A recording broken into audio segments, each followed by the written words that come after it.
cómodo con Zoom. Vieron, así tiró esa frase hacia el aire. Entonces con Belén, que hacemos el seminario, dijimos, bueno, vamos a pagar un Zoom, ya que él fue gamba, porque ya les dije esto, pero lo vuelvo a repetir, se prestó de una manera, digamos, para poner su nombre, y no nos conoce. Y le dijimos, ¿podemos hacer un seminario con vos entre las dos cátedras? Sin ningún problema, y no sabía ni lo que íbamos a decir. Y la verdad que estuvo macanudo. Lo mínimo era pagar un Zoom. Y está pago un mes, supongo que un mes más, y después ya está. Bueno, alguien está hablando ahí, a ver qué dicen. En 10 me conecto, dice Ricardo, estoy entrando Connie. Listo.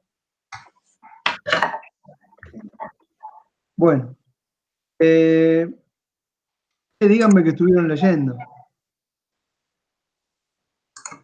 Les mandé de todo. No sé qué hacen si no. ¿No? Bueno. Cursamos otras 7 materias. No, 7 materias, profe. El verso de las 7 materias. Va a ser la excusa de siempre porque 7 materias son como 20, porque cada uno nos exige un montón, así que... Yo no exijo nada más que goce. Yo pido goce y los demás exigen estudio. Y no sé, bueno, no pasa nada, está bien. Pero ¿saben qué pasa si no leen? Quedan a merced de cualquier verdura que diga yo. Se atienden a las consecuencias. ¿Está bien? Bueno, yo les mandé entre el material una película de Hannah Arendt, donde en realidad es el tema del cómo cubre ella el juicio a Adolf Eichmann, una presentación que hace Tomás Abraham, que la verdad que es bastante arrogante, ¿no? Pero bueno, estuvo bien la presentación. No sé si alguna la vio. Si lo conocen a Tomás Abraham, el filósofo, ¿no? Belén dice que la vio. Ahí está. Misma opinión, sí, es un arrogante. Él estuvo en un momento, era antikirchnerista, no sé si te acordás, Javi.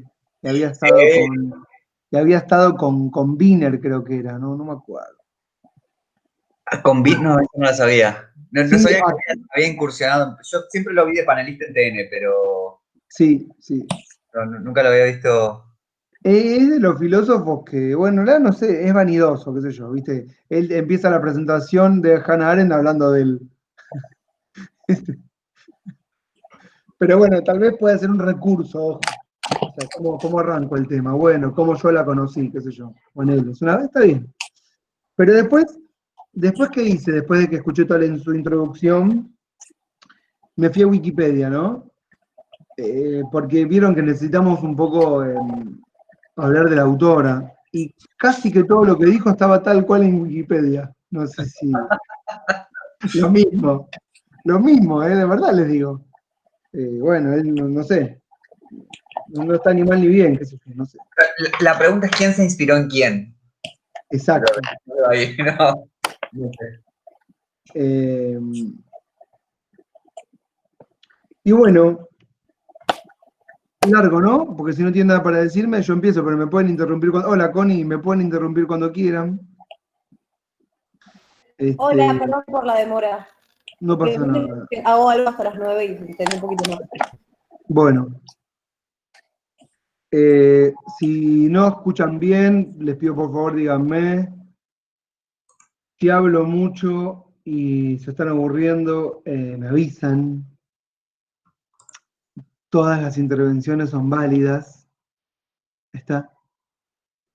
¿Y Javi, vos leíste algo o tampoco? Sí. Yo te dije, a mí el texto que me rompió la cabeza es el de comprensión y política. Ese no lo tenía. Los otros dos son clásicos. El de la acción, qué sé yo, lo tenía más, el del totalitarismo también, pero comprensión y política, pero no sé ni de dónde salió. De hecho, No, es como, porque es un texto suelto de una revista. Claro, es como una mini conferencia en donde ella dice, bueno, comprender no es justificar y necesitamos al mismo tiempo que comprender, explicar. Y en realidad es como un abordaje al texto del origen del totalitarismo, en el sentido de que necesitamos... ¿Qué es lo que hace esta autora? Bueno, como cualquier filósofo, es una filósofa, ella dice que es teórica política, puede ser también. Lo que hace es construir un marco teórico para entender un fenómeno que ella considera nuevo, que es el totalitarismo. O sea que uno podría pensar que es una parada obligada Hannah Arendt si queremos hablar de totalitarismo. ¿Está claro? ¿Qué ha hecho toda su vida? Bueno, entender qué es lo que pasó en la Alemania de la cual ella se escapó. Porque, bueno, ella vive, digamos, las dos guerras, 1906, 1975, y bueno, es como una libre pensadora, verdaderamente libre pensadora, en el sentido de que no tiene ningún condicionamiento. Tal vez no los tiene porque no perteneció a ninguna universidad de manera fiel, ¿vieron? Ni tampoco fue lo que podríamos llamar una intelectual orgánica de algún partido o de algún gobierno, sino justamente todo lo contrario. Fue una intelectual librepensadora que no se privó de decir lo que pensaba y por eso generó grandes discusiones dentro de todas las comunidades científicas. Es interesantísimo esto porque, por ejemplo, es judía y está en la comunidad judía, activamente en la comunidad judía, pero discute con toda la comunidad judía que, bueno, finalmente terminan rechazándola.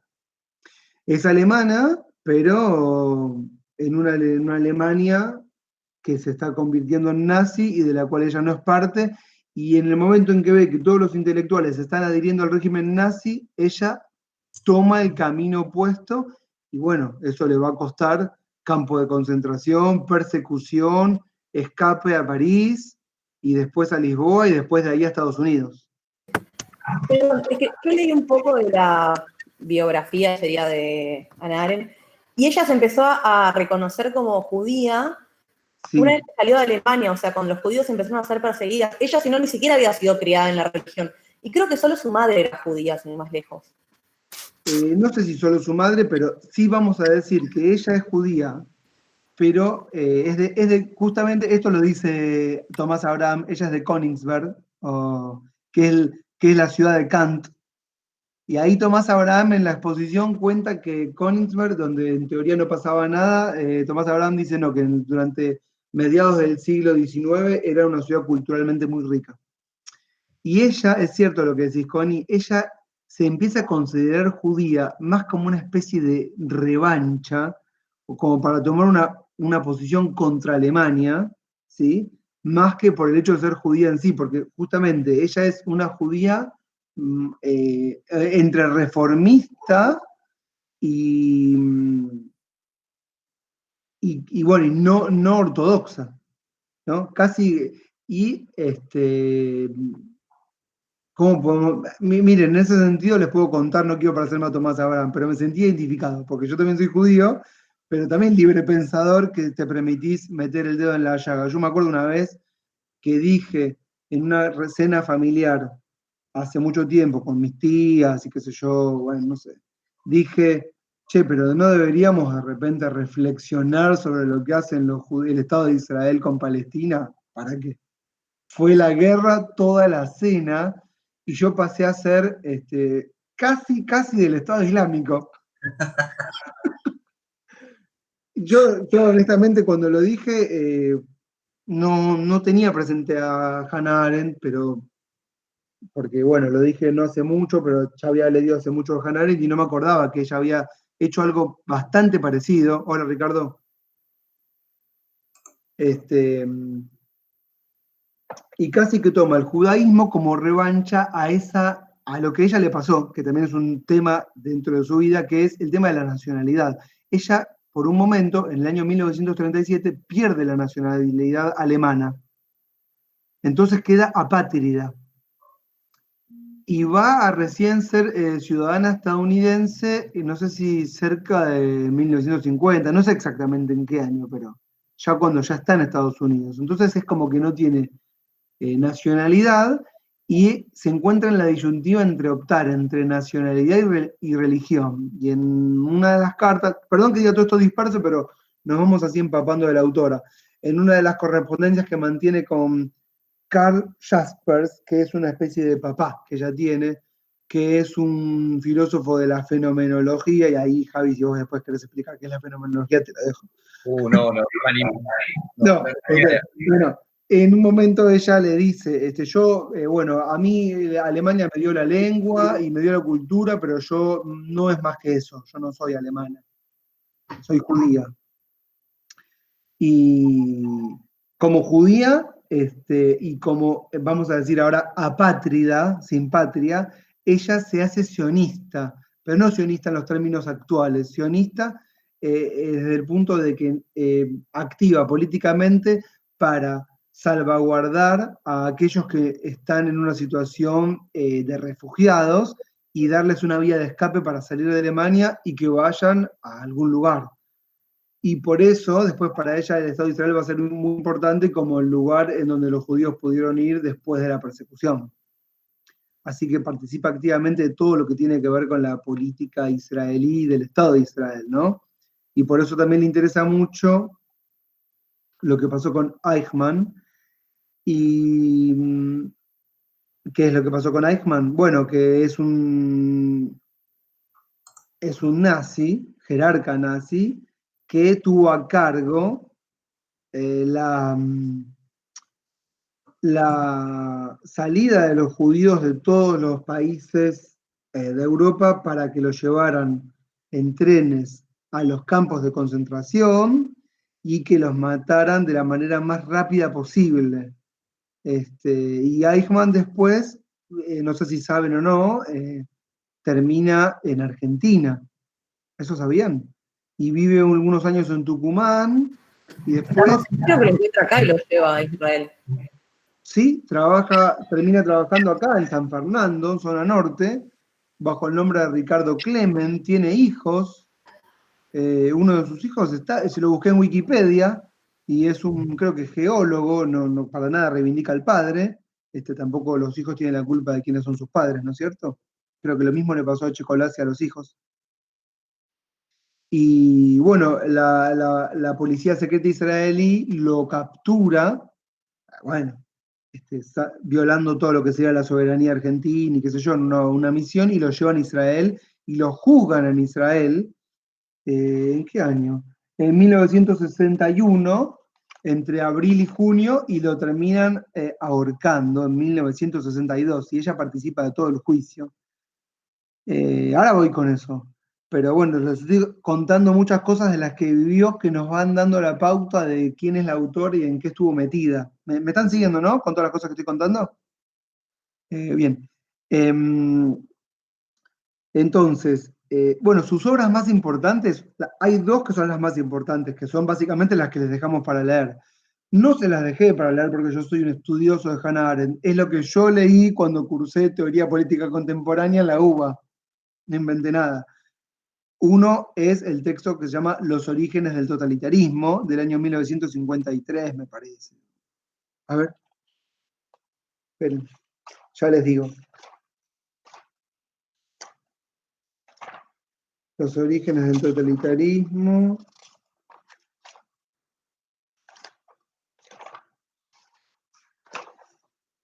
Bibliografía, no. Acá está, 1951. Y les dejé también La condición humana, que es su texto, su obra filosófica más importante, de 1958. Y de La condición humana les dejé la introducción, pero en la introducción desarrolla todo lo que después va a ser el libro. Y de Los orígenes del totalitarismo hasta el último capítulo, donde resume todo lo que vieron en el libro. No, como dice Javi, no leemos obras completas. Pero yo insisto, yo en teoría política, Vele, vos que estás ahí, no sé, vos Javi, no sé, pero yo leí obras completas de Aristóteles, no, obras no, pero libros completos.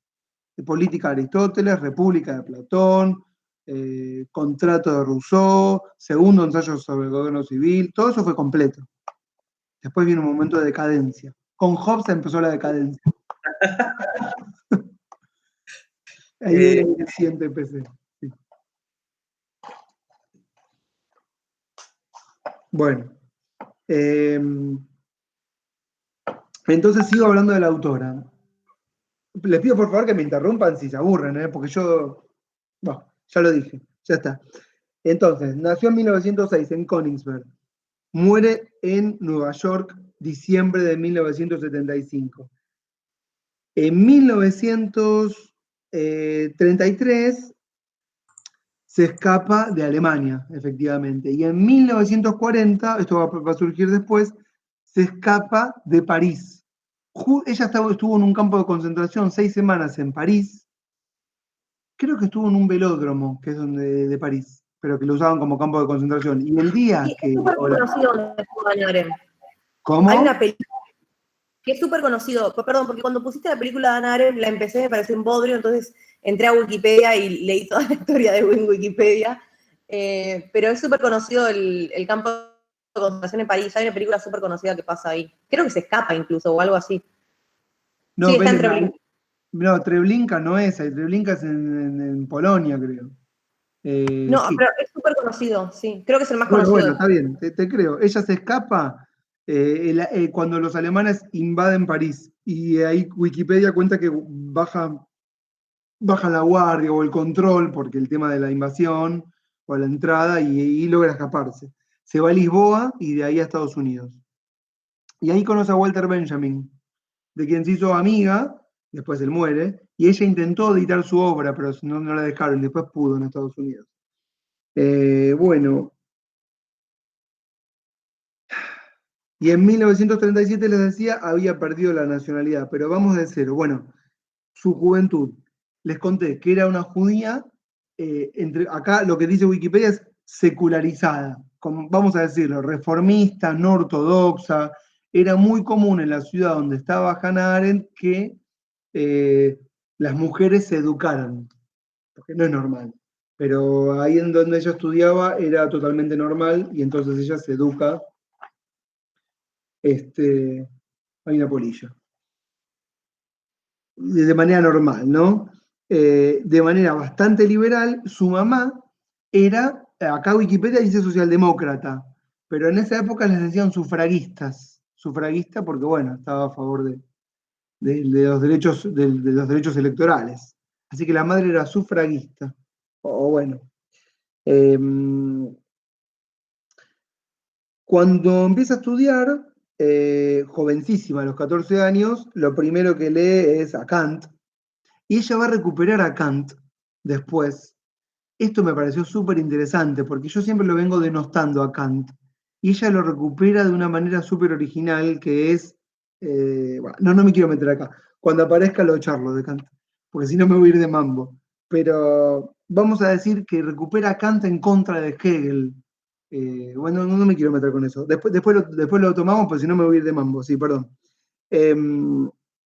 Y toma clases a los 17 años de teología cristiana cuando se va a estudiar a Berlín. Después de sus estudios de teología, vuelve a Königsberg, aprueba sus exámenes libres y entra a la universidad. Y se va a estudiar a la universidad en donde va a conocer a Martin Heidegger. Y eso es, bueno, uno de los, qué sé yo, de los momentos fundamentales de su vida. Heidegger, en ese momento, ella tiene 18 y él tiene 35. Y lo que cuenta Tomás Abraham, si para el que lo vio y el que no lo vio se los cuento, es que la atmósfera que se vivía en Alemania, en cuanto a lo filosófico, estaba muy chata. ¿Por qué? Porque después de Hegel no había pasado más nada. Entonces no se hacía filosofía. Lo que estaba pasando en Alemania era más bien una especie de historia del pensamiento filosófico. Pero no se estaba haciendo filosofía, no se estaba experimentando. Y entonces ella participa de las clases de Heidegger. Y bueno, Tomás Abraham dice que ella no entiende nada de lo que Heidegger está diciendo, ni ella ni sus compañeros, pero todos quedan fascinados por lo que Heidegger está diciendo. Entonces se enamora. Aparte, piense que a los 18 años y con muchas ansias y ganas de saber, es natural que te pase algo así. Y bueno, él se enamora de ella y empiezan a tener una relación de manera, ¿cómo se dice? secreta, ¿no? Que dura 2 años y bueno, después se hace insostenible y entonces ella se va a otra universidad, a no sé a dónde se va, si a, no sé con quién estaba, no sé dónde estudiaba con Heidegger y a dónde se va, pero se cambia de ciudad y se va a otra universidad. Lo interesante también es que Heidegger va a ser, junto con un montón de intelectuales, va a adherir como intelectual al nazismo y va a participar incluso activamente, como también lo hablamos de la vez pasada de Carl Schmitt. Y ella va a ser perseguida por el nazismo, estando en campos de concentración. No obstante eso, ella mantiene la relación con Martin Heidegger, si bien durante el periodo del nazismo no se vuelven a ver y ella se escapa, ellas vuelven a encontrarse 2 veces cuando ella vuelve a Alemania después de la guerra.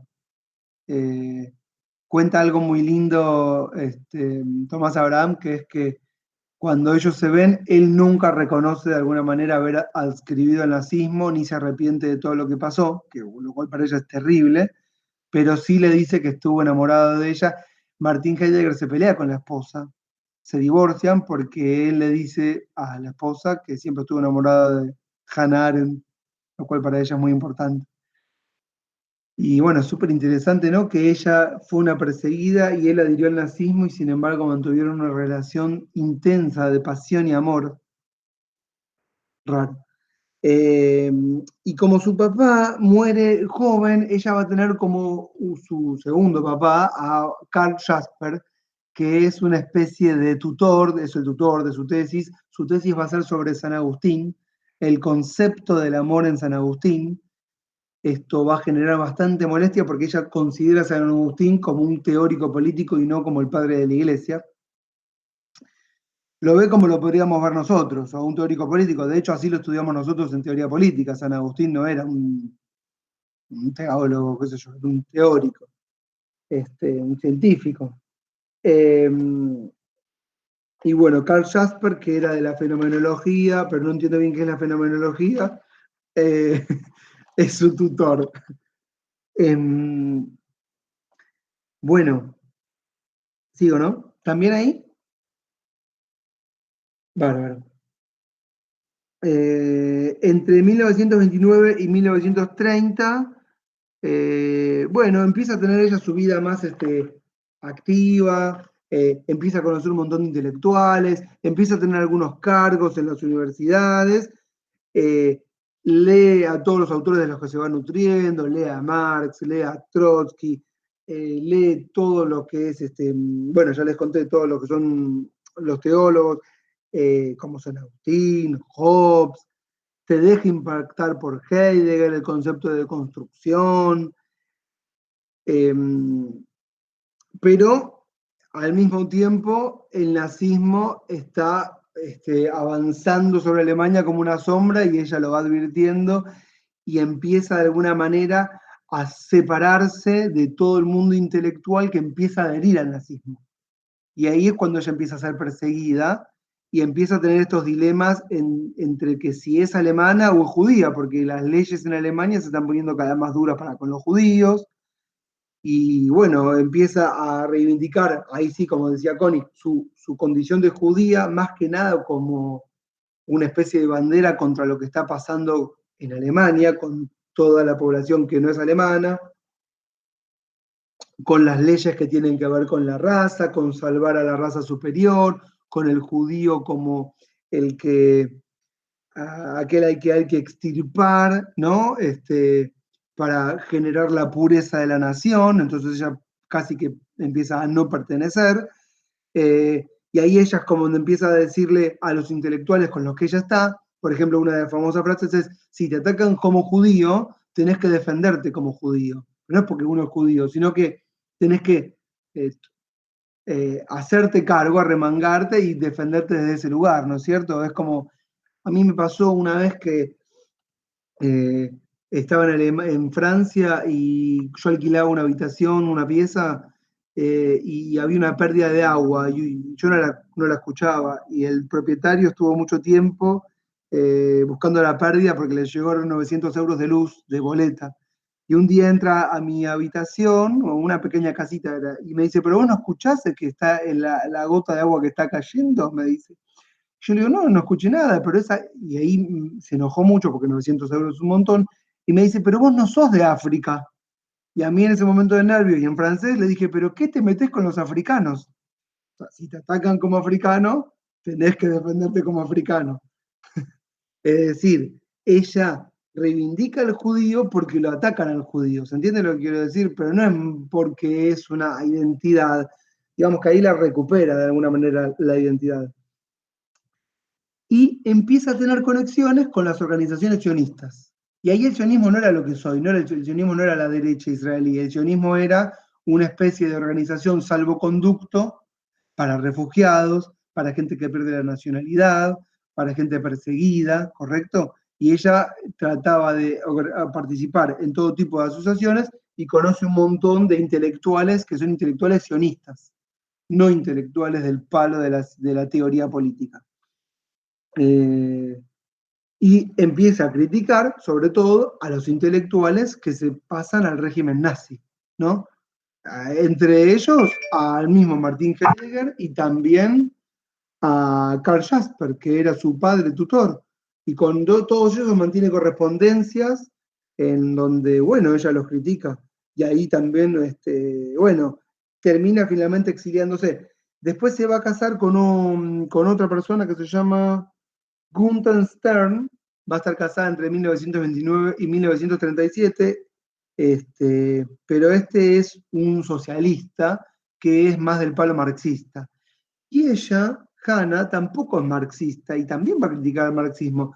¿Se acuerdan cuando la vez pasada estuvimos estudiando en la escuela de Frankfurt y vimos que estos pensadores criticaban al marxismo desde adentro? Hannah Arendt es una autora que va a criticar desde afuera tanto al marxismo como al nazismo y va a tildar a ambos dos de regímenes o dogmáticas totalitarias, ¿no? Tanto al marxismo como al nazismo o al nacionalsocialismo. Desde ese punto de vista es bastante original porque en la época la mayoría eran marxistas, si no eran marxistas eran nazis ahora. Y bueno, ella vamos a decir que es en ese sentido liberal y un concepto súper importante, pluralista. Para ella la pluralidad es la condición humana. Si quieren ya pueden subrayarlo, anotarlo, porque este es un concepto fundamental. Una de las condiciones que tienen que ver con la acción, después lo vamos a desarrollar ahora con el texto que uno de los que les dejamos, es la pluralidad. Para ella, todos somos seres humanos y como tales pensamos distinto, y ahí está la pluralidad, y ese es el ámbito en el cual nos realizamos. Por eso ella va a rechazar cualquier tipo de dogmática que vamos a llamar totalitaria, en donde te indican cómo tenés que pensar, porque lo que haces ahí es anular el pensamiento, que esa es la condición humana, ¿no es cierto? La política. Esto lo podemos relacionar con Aristóteles, ya lo vamos a hacer. Bueno, les conté de las persecuciones entre el 37. En el 37 no le quitan la nacionalidad. En el 33 se ha ido de París, pero en París también, no sé si saben, pero París, Francia, fue una nación totalmente colaboracionista. Yo cuando estuve en París, trabajamos ese periodo en una cátedra que era bastante revisionista y tuvimos que trabajar un texto de un investigador que escribió un texto que se llamaba La depuración francesa, en donde estudié toda la colaboración francesa durante el nazismo y descubrí que todo Francia era fascista, todo Francia, nadie se salvó. Y después, como por arte de magia, nadie había colaborado, pero en realidad hasta el carnicero, el panadero, los abogados, actores, intelectuales, todos habían colaborado con el régimen nazi. Es que es loco eso, ¿no? Como a partir de la resistencia, ¿no? Que es como un grupo minoritario en Francia, después se pinta esa resistencia como si fuera la generalidad, ¿no? Es muy loco eso. Bueno, eso justamente lo cuenta el autor este que les decía, creo que se llama, no me acuerdo el nombre ahora, pero él decía, cuando Charles de Gaulle hablaba desde África por una radio, no lo conocía ni Montoto. Nadie pensaba que ese tipo iba a ser después presidente ni el líder de una especie de resistencia, y vieron que se va construyendo después el mito de algo que tal vez no era tan importante al principio. Eso también pasó con Charles de Gaulle, y es cierto, era una minoría la resistencia francesa desde África, y el conjunto de la población fueron todos colaboracionistas, y bueno, después se construye el mito, ¿no? Como vos decís, una pequeña minoría que encarna la totalidad del pueblo francés, pero para nada fue así. El general Pétain era la autoridad en ese momento. Fue el primer ministro durante la ocupación alemana de la parte francesa no ocupada, con capital en Vichy, que era cerca del sur. Bueno, ya durante la guerra, escuchen esto que les voy a contar, ella en el 41 ya está en Estados Unidos, y ya durante la guerra propone un ejército judío. Ella decía, los judíos tienen que formar un ejército para combatir junto con los aliados. Era una novedad.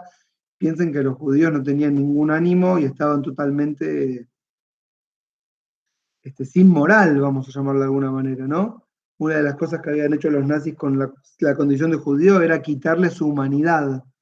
Después lo vamos a charlar. Así que era bastante osado pensar en un ejército judío. Pero ella pensaba en un ejército judío como una especie de vehículo, el ejército, para luchar por la libertad, que es su mayor anhelo, ¿no? ¿Qué más? A ver, me subrayó un montón de cosas que no estoy leyendo para nada. Bueno, después me anoté que cuando el sionismo se dogmatizó y se volvió de derecha, ella claramente se alejó del sionismo, porque una cosa que ella siempre dice, sobre lo cual hace mucho énfasis, yo esto no sé cómo tratarlo, les digo la verdad, es que ella no se banca las ideologías. Esto a mí me choca porque nosotros reivindicamos la ideología, pero ella habla de la ideología como algo peyorativo y malo. Asocia mucho el tema de la ideología al totalitarismo y rechaza las ideologías, supongo yo, cuando se vuelven dogmáticas, porque anulan la libertad de pensar. ¿Se entiende esto que digo? Me pareció que no se banca, claro, ahí Belén me lo pone bien, no se banca los fanatismos, exactamente. De hecho, una de las características de los totalitarismos para Hannah Arendt son los fanatismos. Ella dice, hay totalitarismo cuando una masa se vuelve fanática, y ella eso no lo soporta. Consideraba que la libertad y la justicia eran principios básicos de la política. Y claro, los judíos, no sé si saben, hablan todo el tiempo de la idea de pueblo elegido. Yo cuando me crié como, ¿por qué Israel es nuestro? Esto de las charlas en familia. ¿Por qué Israel nos pertenece? Nos pertenece. Bueno, ¿cuál es la respuesta que se da en el seno de la educación judía hoy a un niño, como podrían ser mis hijos, si los mando a la escuela judía? ¿Qué te dicen? Porque somos el pueblo elegido. Lo cual es tremendo visto desde hoy, ¿no? Encima hoy, no sé si saben, es el día más importante de la religión judía, pues es el día del perdón. No sé si saben. Todo un día de ayuno, qué sé yo, que terminaba justo ahora a las 7. Mi mamá me dice, pero un montón de locales estuvieron cerrados. Claro, hoy yo trabajo en 11 y estaba todo cerrado. De preparados, aparte es el día del empleado de comercio. Sí, también. No, yo sé. Sí. Pero mi mamá me dice, pero vos trabajás, ya no lo puede, o sea, sí, mamá, trabajo, digamos, no te voy a decir que no trabajo, y es más, trabajo en 11, y aprovecho que está todo vacío para hacer cosas que generalmente no puedo. Y claro, es como una especie de pecado, ¿no? Y hoy me dijo, ¿pero das clases? No, le dije, pero a las 9 doy clases. Ah, está bien, porque a las 9 ya había salido la primera estrella. Yo lo hubiese dado a las 7, a mí me da de lo mismo. ¿A qué venía esto? Claro. Perdón, se me cayó la cámara. A que cuando el judaísmo se vuelve dogmático y arrancamos con esta ideita de que somos el pueblo elegido y que por eso nos pertenece la tierra de Israel, y esa es la única explicación que le vamos a dar al asunto, ¿qué hace Hannah Arendt? Se aleja. Yo les voy a contar, cuando estábamos viendo recién lo que sería la misa, pero no se llama misa, se llama, no sé cómo se llama. Bueno, el servicio religioso, vamos a llamarlo, que ahora se pasaba por Zoom en YouTube, y vos lo ves, y lo veo con mi mujer, y nos fuimos alejando un poco, y lo vemos como una secta. Prácticamente que es una secta. Te asusta. Si no estás acostumbrado, te asusta ver eso. Así que la entiendo a Hannah Arendt cuando se aleja, porque claro, te anula el pensamiento. Perdón.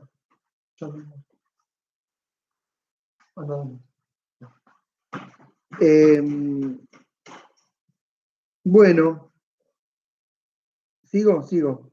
Entonces deja de ser sionista, se aleja de la comunidad judía, sin dejar de ser judía y sin dejar de participar de las reuniones y criticar al judaísmo por convertirse justamente en aquello que ella combate, ¿no es cierto? Ella misma decía del Estado de Israel, cuando se cree el Estado de Israel, después de 1948, ella dice, el Estado de Israel tiene que ser un Estado en el que convivan las dos nacionalidades, los palestinos y los judíos. Y si no va a ser eso, no va a ser. Y bueno, justamente no fue. O no fue lo que ella pensaba que iba a ser, ¿entienden? O sea, uno entiende ahí perfectamente dónde estaría ahora parada Hannah Arendt. Cuando está en Estados Unidos, ya empieza a trabajar mucho más activamente con todos aquellos que se quedaron sin nacionalidad y los ayuda a Israel, ¿no? Y toma el tema de los refugiados como un gran problema de la política del siglo XX. Fíjense que acá es bastante innovadora porque nosotros hablamos de los refugiados en la actualidad, pero para ella es un tema en su época porque lo vivió en carne propia y el tema de los refugiados va a ser un tema muy importante durante todas las independencias de las colonias africanas, ¿no? Las persecuciones, los genocidios, y bueno, es un concepto que ella va a trabajar muchísimo. Nosotros no lo vamos a trabajar. Pero sí, vamos a ver después el concepto de campo. Pero me están hablando. Oh, ahí está. Tomen nota si quieren, concepto de campo, así entre comillas, y después vamos a trabajar el concepto de campo, que es un concepto súper interesante de Agamben, que lo toma relacionado de Hannah Arendt. Bueno, lo que más le va a impactar a ella, ya durante el periodo posguerra, es la indiferencia, escuchen, la indiferencia de la Alemania de posguerra ante lo que fue el régimen nazi. Parece como que no hubiese pasado nada, ¿no? Y a ella le asombra muchísimo este no hacerse cargo, ¿no es cierto? No hacerse cargo, no reflexionar sobre lo que pasó, hacer como si nada hubiese ocurrido, cuando ella considera que lo que pasó fue, leo,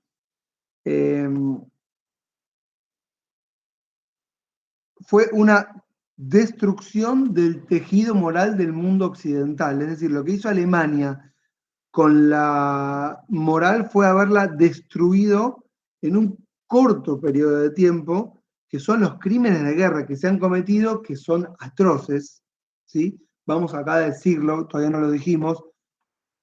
Lo que pasó para ella fue una especie de fábrica de cadáveres. Eso fue, la palabra no sería holocausto, sería genocidio tal vez, fue una fábrica de cadáveres en un periodo corto de tiempo que se deben a algo nuevo, y esto es muy importante, y lo nuevo es el régimen totalitario. El régimen totalitario no es un régimen autoritario, no es fascista, es algo nuevo. Y ella necesita que para esto nuevo tengamos nuevas categorías o enfoques teóricos. ¿Entienden? No se puede asociar el totalitarismo a cosas del pasado que son parecidas pero no son iguales. Y tenemos que comprenderlo, de ahí está el texto que les dejé de comprensión y política, comprenderlo y al mismo tiempo denunciarlo, sin haberlo tal vez comprendido total o cabalmente. Es como que hay que hacer una tarea al mismo tiempo de ambas cosas.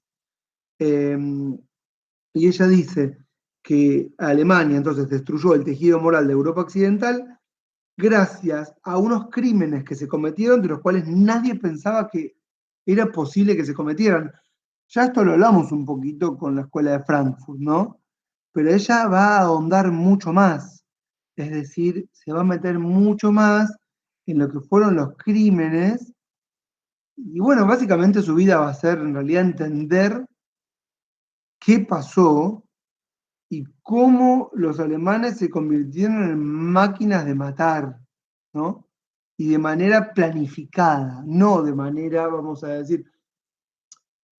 Ella dice, acá lo que pasó fue, ¿cómo decirlo? Acá no hubo bestias o monstruos, acá hubo una racionalidad instrumental planificada al servicio de una fábrica de cadáveres.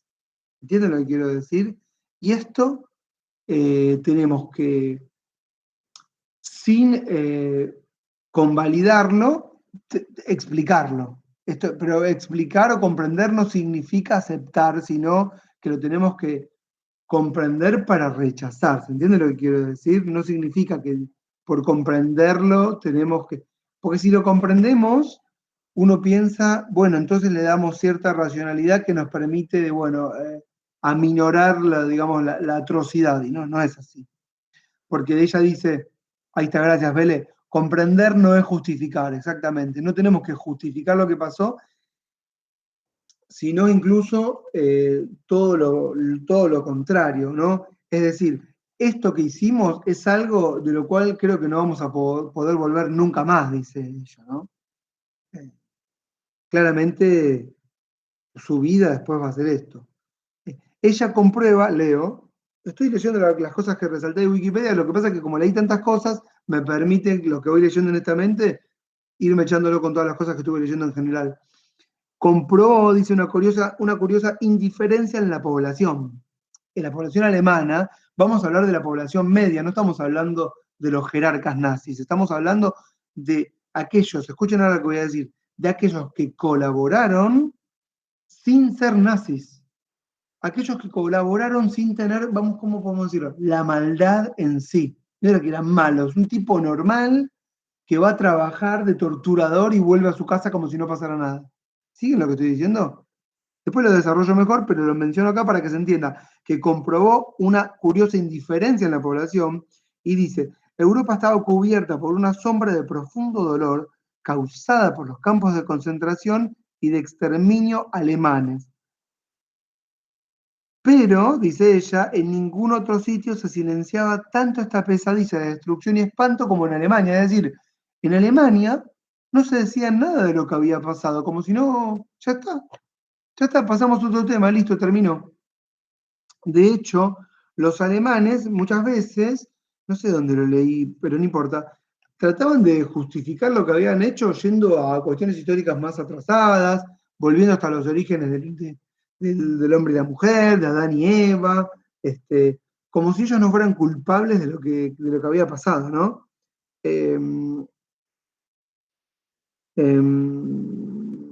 Bueno, ¿qué más? ¿Qué más? Trabajo sobre la filosofía existencial. Después, bueno, se va a pelear con Heidegger, porque, bueno, Heidegger tiene una filosofía muy... No sé si me terminó. ¿Leyeron a Heidegger algo? No. ¿No? Sí, creo que sí, pero como primer año. O sea, ya no me acuerdo.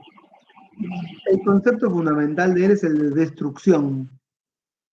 que después va a tomar Derrida y lo va a transformar en deconstrucción. Pero Heidegger habla de algo que no estaba hablando nadie en ese momento, que es 1920, 25, 30, que es esta idea de que el ser se olvidó, digamos, del ente, dejó de pensarse como persona y se vuelca al consumo de las mercancías o de las cosas.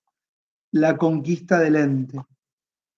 Era toda una novedad porque toda la filosofía alemana estaba con Hegel, ¿no? Y Hegel, un poco, ¿saben cómo hay que imaginárselo a Hegel? Como Fukuyama. Perdón si estoy cometiendo una barbaridad con lo que digo acá. Pero ¿vieron cuando Fukuyama habla del fin de la historia? Que es después del 21, como bueno, ya está, llegamos hasta el final. Acá muchos piensan como que cuando llega un momento trascendental es el momento de que empezamos de vuelta, llegamos al fin de la historia, logramos consumar algo por lo cual veníamos luchando después de mucho tiempo. Y eso pasa en Hegel con la Revolución Francesa. Hegel ve en la Revolución Francesa el momento de la consagración del Estado. El Estado como el momento de la superación de las contradicciones. ¿Entienden eso que estoy diciendo? Después, bueno, Marx lo va a modificar diciendo esto no es así. Pero la filosofía alemana que se queda con Hegel queda constantemente dando vueltas sobre eso. Y Heidegger va a venir a hablar de algo de esto nuevo.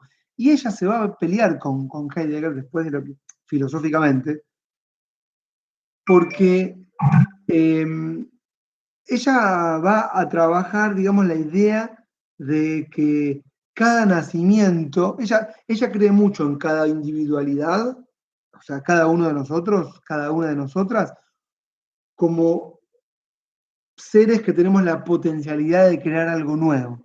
Y Heidegger tenía un concepto muy negativo del hombre, ¿entienden? El hombre es un ser que está volcado al consumo. ¿Siguen esta idea? Y ella cree que con cada nacimiento existe la posibilidad de algo nuevo. Y desde ese lugar es como que plantea otro tipo de filosofía, una filosofía mucho más positiva. Y desde ahí retoma Kant. Que Kant, bueno, lo voy a decir ahora, es un autor que escribe antes de la Revolución Francesa, ¿no? Cuando está todo por realizarse, pero no se realizó, es previo. Y vieron que Kant describe y escribe al hombre como aquel que se tiene que hacer cargo de su destino. ¿Se acuerdan de ese texto? ¿En qué es la Ilustración? No sé si se acuerdan. O lo leyeron o no. ¿No? ¿Leyeron qué es la Ilustración? No. Bueno, ahí está. Belén, gracias, Belén, por acotarme. Que Kant dice que las personas pueden decidir por sí mismas, ¿no? Y Kant recupera eso cuando dice tenemos que hacernos cargo de nosotros mismos, que es el momento de la superación, que es el momento de la racionalidad, que es el momento donde elevamos al hombre y lo ponemos, digamos, como centro, como potencialidad. Y Hannah Arendt recupera eso para salir de la chatura de la que estaba Alemania hablando todo el tiempo de Hegel. Bueno, no sé si se entendió todo esto, pero a partir de acá se pelea con Heidegger. Dicho está, después se mete con el existencialismo de Jasper, pero no entiendo nada, y Javi no está para explicármelo. Igual dijo que tampoco sabía. Esta parte del video vele editala para que no salga, que no entiendo nada del existencialismo. Y bueno, después, no sé qué pusiste, pero bueno, no leí. Después, no me quiero meter con más cosas. Sí, no, ya está, porque después lo que tengo para leer lo quiero recuperar con los textos, porque estaba siguiendo, les explico lo que estuve haciendo hasta ahora. Estoy leyendo un poco la vida de ella para empaparnos de la autora. ¿Se van dando una idea ya de quién es la autora? Si tienen que decir algo de Hannah Arendt, ¿qué dirían? Hasta acá con lo que les conté.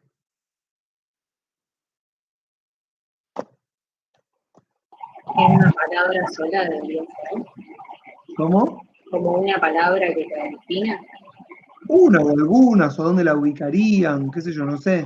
Digo, para de alguna manera, o sea, que no pasen esta clase y la que viene, igual tenemos mucho más para decir.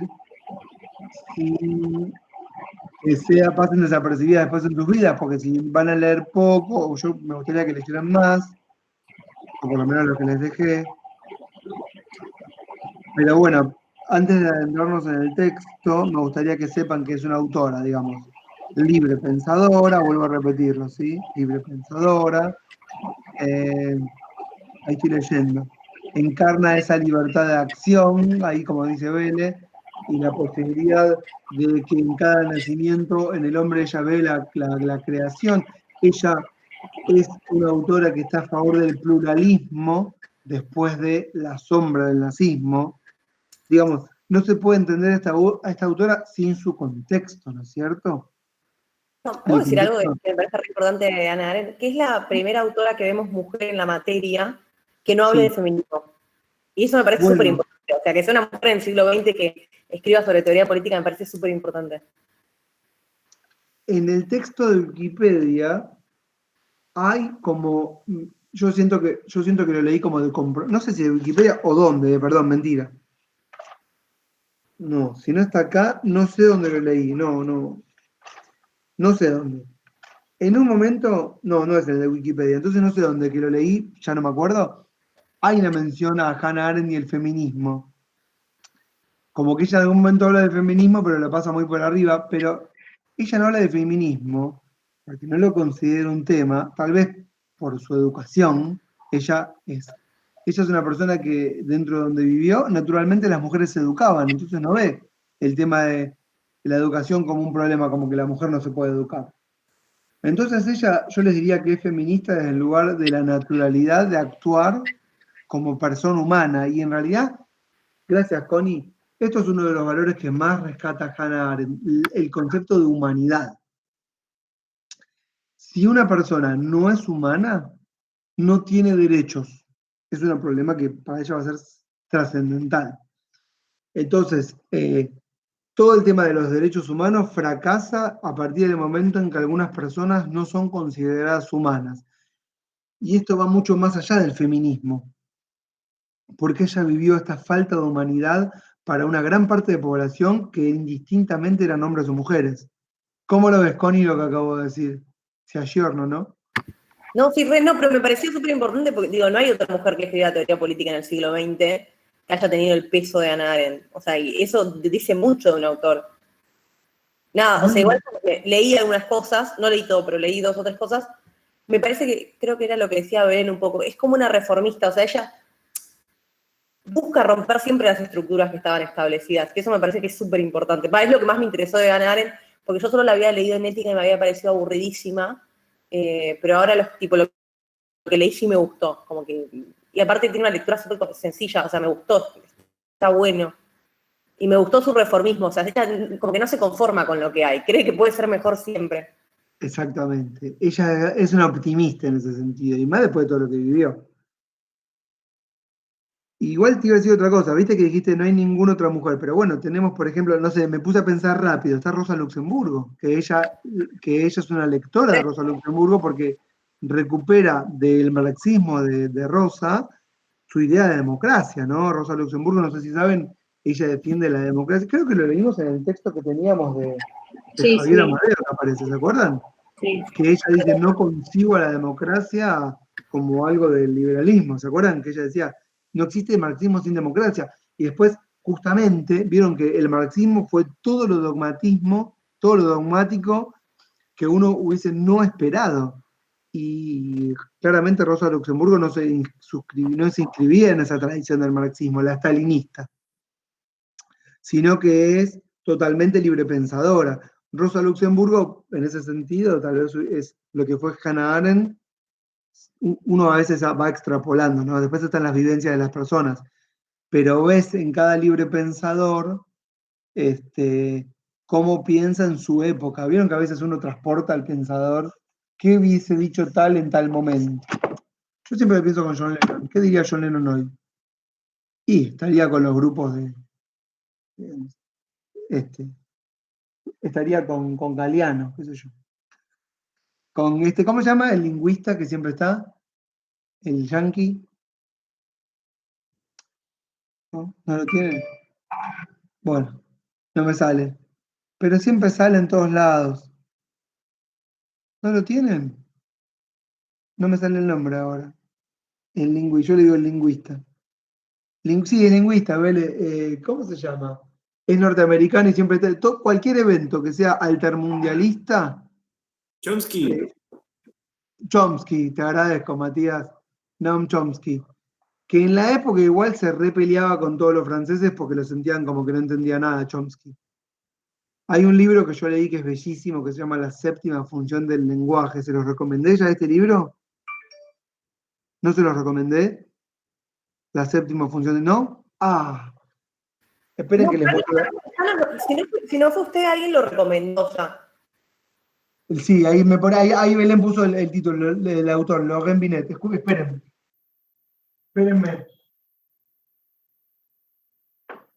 A ver, estoy buscando, esperen un chiquitín ahí.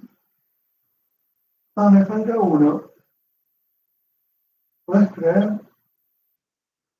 Bueno, tengo una tarea para cuando termine la clase, que es buscar un libro. Es típico, ¿viste? Cuando perdés un libro, no sabes a quién le diste. ¿Lo ven ahí? Esta es una joyita, ¿eh? Sí, este es una especie de novela en la que cuenta el autor, cómo fue que asesinaron a Roland Barthes en 1980. Y no fue asesinado, murió en un accidente de tránsito en realidad. Pero él dice que no murió en un accidente de tránsito, que en realidad lo asesinaron. ¿Y por qué lo asesinaron? Porque él conocía la séptima función del lenguaje. Entonces cuenta todas las disputas en los años 60, en los años 70 y 80, en Francia, en Estados Unidos y en Italia, entre los lingüistas y los filósofos, en la rosca que había entre ellos, pero de una manera sanguinaria. Y ahí aparece Chomsky, digamos, no lo hace quedar bien el autor a Chomsky. Una novela bellísima. Bueno, nada. Listo, sigo. Bueno, no, entonces lo que les estaba contando es que de Wikipedia venía leyendo un poco el recorrido de su vida y ahora después el texto se mete con el totalitarismo y después se mete con la condición humana, se mete con el proceso de Eichmann y en vez de verlo de acá, ya lo podemos ver directamente de los textos que les dejé para leer. Entonces, como va a aparecer todo, no tiene sentido. Que lo adelante, quiero decir. Estoy leyendo, quiero ver si me cae algo importante para decir, si no me meto con su obra, Heidegger, sus encuentros, no. Bueno, si les parece, vamos con el texto de la condición humana. ¿Cómo lo ven? ¿Bien? Me gusta la actitud. ¿Lo tienen a mano entre ustedes en vez de mirarme a mí si lo tienen en el texto? Porque, Sí, lo tengo acá. bueno, ténganlo con ustedes, porque yo voy leyendo el texto más mis anotaciones. ¿Qué pasa? Cuando yo no conozco un autor, tengo que leer el texto, o sea, lo tengo leído, pero lo leo para dar la clase. Cuando conozco mucho al autor, ya no lo leo más y divago. Ahí es cuando las clases se vuelven pésimas, ¿no? Cuando ya no hablo más del texto. Estamos en un momento iniciático en donde yo todavía leo los textos con ustedes. ¿Cuál es auspicioso? Esto que tengo acá son mis anotaciones del texto, en este cuadernito que me regalaron. Y es interesante porque justo dice, sí, New York, leen ahí, y justo Hannah Arendt estaba ahí escribiendo. Así que justo de casualidad igual. Me lo regalaron. Bueno, La condición humana es el texto más filosófico de Hannah Arendt, ¿no? Es un texto en el cual desarrolla su filosofía, una gran obra. Una gran obra. Junto con los orígenes del totalitarismo, son los dos más importantes. Y acá hace una especie de tipología de lo que serían la acción humana y las formas humanas, ¿no? Y bueno, recupera Aristóteles, estaría, y bueno, vamos a ver solamente, son pocas páginas las que le dejé, ¿eh? De la página, no sé, a ver qué número.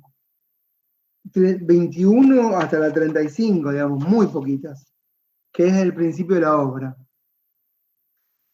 Ella va a distinguir dentro de lo que es la vida activa. Bueno, nos abandonó Ricardo, no sé qué pasó. Nos abandonó Javi antes, pero no me pongo mal, pero ahora Ricardo sí, porque después de la clase. Ya va a aparecer. Lo que sería la vida activa, ella va a distinguir entre 3 tipos de acciones. Aparece al principio, labor, trabajo y acción. Esto es lo que aparece al principio de todo en el texto. Y dice que labor, trabajo y acción, las 3 cada una, son fundamentales porque a cada una le corresponde, escuchen, voy a leer, una de las condiciones básicas bajo las que se le ha dado vida al hombre en la tierra. Es decir, si algo hacemos en la tierra, cuando dice hombre, genéricamente hombre o mujer, es una de estas 3 cosas: labor, trabajo o acción. Volvió Ricardo. Hola Ricardo, te había sido. Buenas. Mi conexión es muy mala, perdón. No, no pasa nada. ¿Estás escuchando igual? Sí, escucho. Lo que pasa es que me acabo de mudar y estoy robando wifi de Telecentro y me conecto como puedo. Bueno, ¿y tenés el texto a mano, Ricardo? Sí, lo tengo acá en la compu. Bueno, estoy con la primera página, Dale. Dice, bueno, el segundo párrafo, ahí página 31, la 21, 20, la primera, dice que es el labor. ¿Qué es la labor? Es toda actividad, digamos, que corresponde al proceso biológico, es decir, las cosas elementales que hacemos y están ligadas a la vida misma, que es básicamente producir alimentos para la autosubsistencia, es algo que tenemos que hacer sí o sí. Eso es la labor. Después, lo va a diferenciar del trabajo, porque el trabajo son todas las actividades que hacemos en la tierra, pero que no corresponden a lo natural. Es decir, todo el conjunto de bienes y servicios que nosotros desarrollamos y que no tienen que ver con la subsistencia. ¿Entienden? No sé. Profe, No va de sé vuelta. ¿Qué es la labor? No me quedó claro. La labor es todo lo que hacemos como actividad y tiene que ver con la subsistencia humana, producir alimentos, el campo, ¿no es cierto? Todo lo que, vamos a decir, todo lo que cobra valor en caso de catástrofe humanitaria. Quiero decir, bueno, ¿de qué vale $1 en el medio de una hambruna? No, nada, mirá, necesitamos, o $1.000.000. En este momento muero por un pedazo de pan. El pan, producir el pan es una labor, vamos a decir, ¿no es cierto? ¿Se entiende? En cambio, el trabajo es la actividad, Leo, que corresponde a lo no natural de la exigencia del hombre, que no está inmerso en el constantemente repetido ciclo vital de la especie. ¿Está? Digamos que no está relacionado con como dice acá, con la mortalidad, ¿entienden? Si no trabajamos, igual podríamos vivir. Por ejemplo, ahora en épocas de pandemia, uno dice, bueno, estamos en pandemia, ¿qué hacemos? Y bueno, solamente mantengamos en producción aquello que es necesario para la subsistencia y el resto no hagamos más nada. O sea, podríamos decir que durante la cuarentena fuerte uno podría pensar, lo único que es importante ahora es la labor, ni la acción política, ni el trabajo. ¿Entienden esto que digo? La labor es lo único importante. Entonces, ¿qué dejamos abierto? Los supermercados, las farmacias y todas las actividades productivas que están relacionadas directamente o indirectamente con ese tipo de labor. ¿Siguen esto que digo? El resto, pasa a un segundo plano, porque no está relacionado con el ciclo vital. ¿Hasta ahí está? Ahora bien, la acción, escuchen, es la única actividad, estoy leyendo el tercer párrafo de la primera página, es la única actividad que se da entre los hombres sin la mediación de cosas o materia, es decir, no hay una relación, digamos, de intercambio de cosas o bienes cuando desarrollamos lo que es la acción. Y corresponde, escuchen, a la condición humana de la pluralidad. No dije a qué no dije cuál es la condición humana de las otras dos cosas, ahora lo digo. Vuelvo un chiquitín para atrás. La condición humana de la labor es la vida misma. Repito, la condición humana de la labor es la vida misma. Che, como veo solo, salvo a Agostina, que te agradezco que estés con tu cámara, no veo a nadie más. Espero que estén todas y todas ahí, porque estoy hablando solo. Pero bueno, no sé. Después, sí, ya te veo, está perfecto. La condición humana del trabajo, dice Hannah Arendt, es la mundanidad. Y yo en realidad, si quieren acá, lo puedo relacionar con la materialidad en términos de Marx. ¿Vieron todo lo que es la sociedad civil, las relaciones de la producción de bienes y servicios y de intercambio? Digamos, la mundanidad lo llama ella, la condición humana. O sea, el trabajo, su condición humana es la mundanidad. Y en cambio, la acción, les decía, que es la única actividad que se da entre los hombres sin la mediación de cosas o bienes o materia, su condición humana, escuchen ahora, es la pluralidad. ¿Entienden? Todos los hombres que vivimos en la Tierra y habitamos en el mundo, cuando intercambiamos ideas, estamos, digamos, en un contexto de pluralidad, activando lo que nos corresponde como, digamos, como condición humana de seres que vivimos en conjunto y pensamos, y a partir de nuestro propio pensamiento y acción, escuchen, construimos y damos sentido a las cosas. Repito, construimos y damos sentido a las cosas, y les digo una cosa más, y construimos la historia, que para Hannah Arendt es un concepto re importante. ¿Por qué? Porque la historia y la creación de sentido son propios de la acción humana. Y esto solo puede darse gracias a la pluralidad de humanos en nuestra condición de tal y en cuanto a que no somos todos iguales. Lo voy a leer más abajo. La pluralidad es la condición, leo lento, estoy, no sé, en la página 22 más abajo, antes de que termine un párrafo. La pluralidad es la condición de la acción humana debido a que todos somos lo mismo, es decir, humanos, y por lo tanto, nadie es igual a otro que haya vivido, viva o vivirá. Es decir, como somos todos humanos, no somos todos iguales y construimos sentido a partir de la pluralidad. Y así es como que le damos sentido al mundo y a la historia que nos construimos. ¿Está claro esto que estoy diciendo? Me hace pensar en Foucault, lástima que se fue Javi, y en Las palabras y las cosas. ¿Leyeron ese texto? Ese texto, ese libro, pero por lo menos el primer capítulo. ¿No? Las palabras y las cosas. Ese es bellísimo. Ahí Belén me pone sí, qué grande Belén. Les digo, Belén estaría participando mucho más activamente si no fuera porque tiene coronavirus. Iba a participar la clase pasada, pero la suspendimos. Y ahora está con esto. No puede salir en pantalla. Pero Belén, si estás bien la semana que viene, vamos con orígenes sobre los orígenes del totalitarismo. No, es mañana, perdón. No vas a estar bien.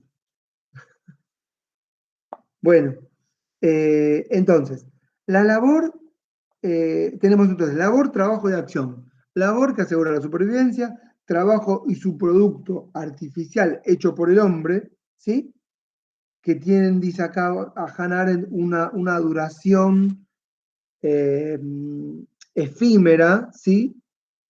Es interesante esto que dice, concede una medida de permanencia y durabilidad a la futilidad de la vida mortal y al efímero carácter del tiempo humano. Me encanta esa frase, efímero carácter del tiempo humano. Pero ¿saben por qué quería decir esto de que las cosas que generan el trabajo son efímeras? Porque después ella dice que la acción que genera, digamos, esta especie de sentido, ¿saben lo que genera también? La condición para el recuerdo. Y dice algo hermoso, que después va a decir al final. Dice que, más allá de que nosotros somos seres mortales, cuando nosotros creamos sentido a las cosas y creamos nuestra propia historia, más allá de que nosotros seamos mortales, le damos una especie de inmortalidad a la humanidad. Y más allá de que nosotros somos seres finitos, la humanidad y la historia que nos construimos trasciende nuestra mortalidad y hace a la vida humana como inmortal. ¿Entienden lo que digo acá? Lo cual es bellísimo y la hace una pensadora más que completa, ¿no es cierto? Bueno, ella piensa que la acción que hace a la historia y hace al recuerdo, ¿sí? Es también la posibilidad de dar comienzo a algo nuevo. Y dice, con cada ser humano que nace, existe entonces la posibilidad de algo nuevo. Y después va a decir algo también, que vamos a meternos acá, que la acción, escuchen lo que voy a decir ahora, es la actividad política por excelencia, porque es la categoría central del pensamiento político. Y acá me gustaría que dividamos en dos a la acción política. Una cosa es la política como la acción de gobernar. No sé si leyeron esto o no. ¿Alguien leyó esto o no leyó nadie? Pregunto por las dudas antes de mandarme con la explicación. ¿Este capítulo? Sí, o esto en algún momento de su vida, o este capítulo. Yo leí hasta la mitad hoy. Yo Bueno, creo que en alguna materia vimos esto de el labor, el trabajo y la acción, pero si lo quiere... Sí, a mí también me sonaba desde antes. Sí. bueno, lo tienen ahora. ¿Se entendió, no? Labor, trabajo y acción. Sí, La sí. acción, que es la actividad política por excelencia, vamos a dividirla en dos. Acá sí se van a empezar a acordar de Aristóteles y de Platón. Porque una cosa es la actividad política de gobernar, ¿sí? Y otra distinta es la actividad contemplativa, que ella la llama el bios político, o la parte de lo que Aristóteles llamaba la teoría, que es esta capacidad contemplativa, que es la acción humana más bella, ¿no es cierto?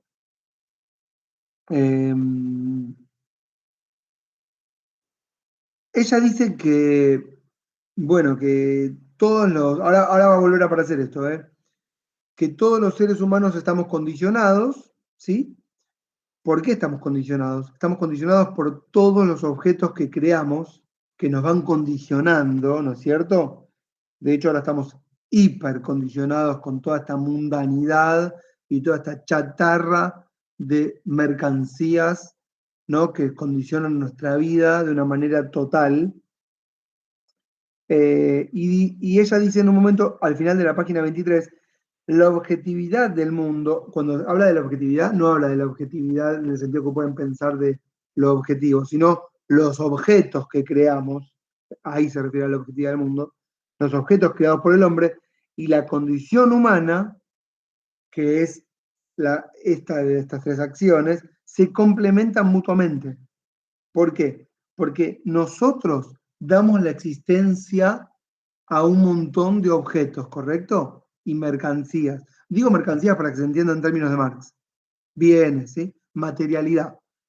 Pero al mismo tiempo, estas cosas que nos condicionan no tendrían sentido si no es por nuestra forma de relacionarlas, ¿entienden? ¿Para qué quiero una taza si no es para tomar el café con leche?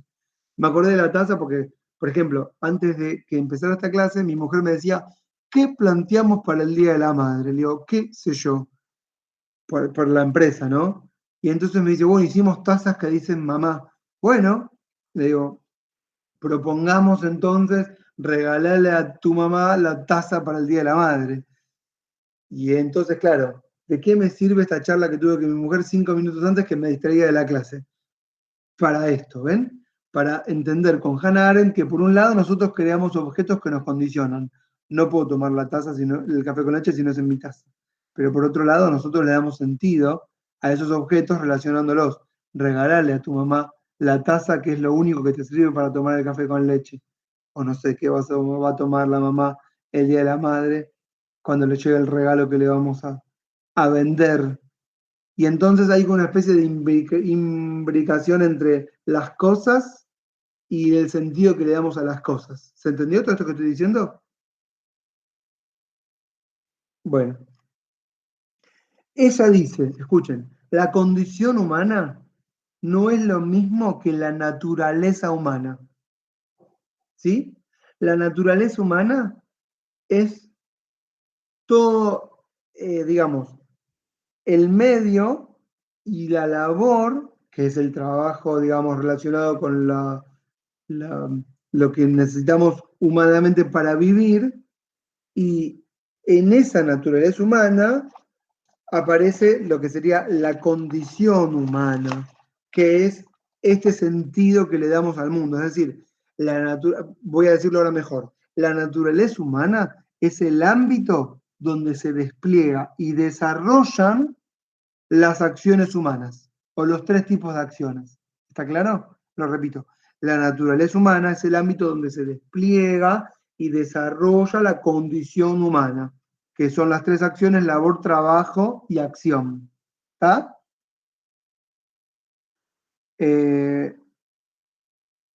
Y después ella dice que el ser humano no puede determinar qué es o cuál es su naturaleza humana, pero sí puede determinar la naturaleza de las cosas que crea o la esencia de las cosas que crea. Esto acá que les acabo de decir, omítanlo, porque acá critica a Nietzsche, no entendí por qué. Le iba a preguntar a Javier, Javier no está, así que olvídense.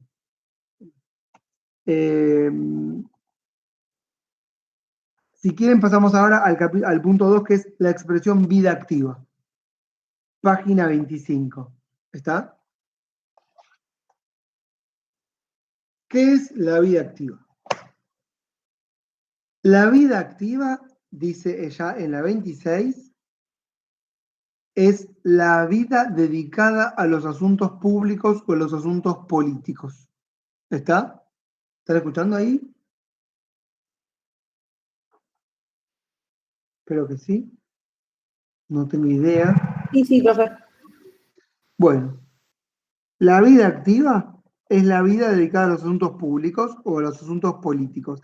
Y acá es donde va a diferenciar, como yo les dije antes, la distinción entre lo que es la vida política, que tiene que ver con el arte de gobernar o con la administración de la cosa pública, y la contemplación. Son una división que podemos hacer dentro de vida activa. En la página 26, en el segundo párrafo, ella explica cuáles son los tres tipos de vida según Aristóteles.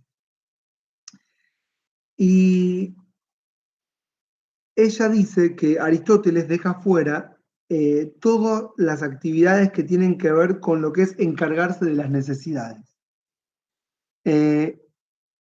Si vos tenés que encargarte de los labores o el trabajo de las necesidades humanas, eso no es una vida activa. Las formas de vida activa de Aristóteles son tres, las vamos a destacar acá, ella las sintetiza, y está bueno recordarlo. Una es el interés por lo bello, es decir, por las cosas no necesarias ni meramente útiles, ¿sí? La vida al disfrute de los placeres corporales, ¿sí? Yo no soy muy adepto de la vida por el disfrute de los placeres corporales, pero vieron que hay gente que hace un arte de la vida o del goce de los placeres corporales, por ejemplo, lo que es el erotismo o la cocina, ¿entienden? Tanto lo escatológico no, pero vieron que la gente que hace un arte de lo que es en realidad una necesidad humana. Yo no encuentro placer en cocinar. Si me pudiese eliminar todo lo que serían lo que me genera líbido para que poder pensar, como decía Borges, lo haría. ¿Entienden? Porque decís, listo, no tengo más deseos sexuales, puedo estar leyendo todo el día. O sea, yo en ese sentido, no sé qué piensan ustedes, me encanta lo que es la contemplación, pero todo lo que es comer, las necesidades fisiológicas, acabar, ir al baño, son cosas que me distraen de lo que es espiritual, que es lo que más me interesa. Hay gente que hace un arte de esto. Bueno, después está la vida dedicada a los asuntos de la polis, que esto en realidad, no sé si es puntualmente gobernar la vida dedicada a los asuntos de la polis. Y ahí a mí ya tampoco me interesa. No sé ustedes qué piensan, pero gobernar puede transformarse casi en una necesidad cuando vivimos en comunidad. Ya no sé si es un arte o podría llegar a serlo. Y después, dice Aristóteles, está la vida del filósofo, esta es la que más nos gusta, que es la vida dedicada a inquirir y contemplar las cosas eternas. Me encanta. Cuya eterna belleza no puede realizarse mediante la interferencia productora del hombre ni cambiarse por el consumo de ellas. Es decir, cuando te quedas en un estado de estupidez total, cuando descubriste algo que es una revelación. ¿Vieron? ¿Vieron cuando Platón decía, tenemos que dedicarnos a llegar a ver el mundo de lo inteligible? ¿Se acuerdan? Y si llegás a ese estado, es el mejor estado en el cual puedes estar. A veces uno podría pensar que las drogas ayudan, pero es un engaño, porque te generan ilusiones. ¿Vieron como cuando te drogas? No sé si se drogaron o no se drogan. Sentís en algún momento una especie de iluminación, como wow, vi todo. No, estás en babia total, no viste todo. Claramente es mucho más satisfactorio cuando podés desarrollarlo con el pensamiento. ¿Entienden lo que quiero decir? ¿Vieron cuando tenés, vamos a decirlo así, ¿vieron cuando están leyendo y tienen esos pequeños orgasmos intelectuales?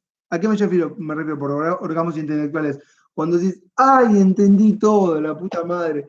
Ahí entendí lo que quería decir. Ese es un pequeño orgasmo intelectual. Y eso no te pasa todo el tiempo, te pasa de repente y vas y lo anotás en algún papel. Bueno, creo que nos estamos refiriendo a eso, o yo pienso eso. No sé qué piensan ustedes, me pueden decir mientras yo leo lo que sigue.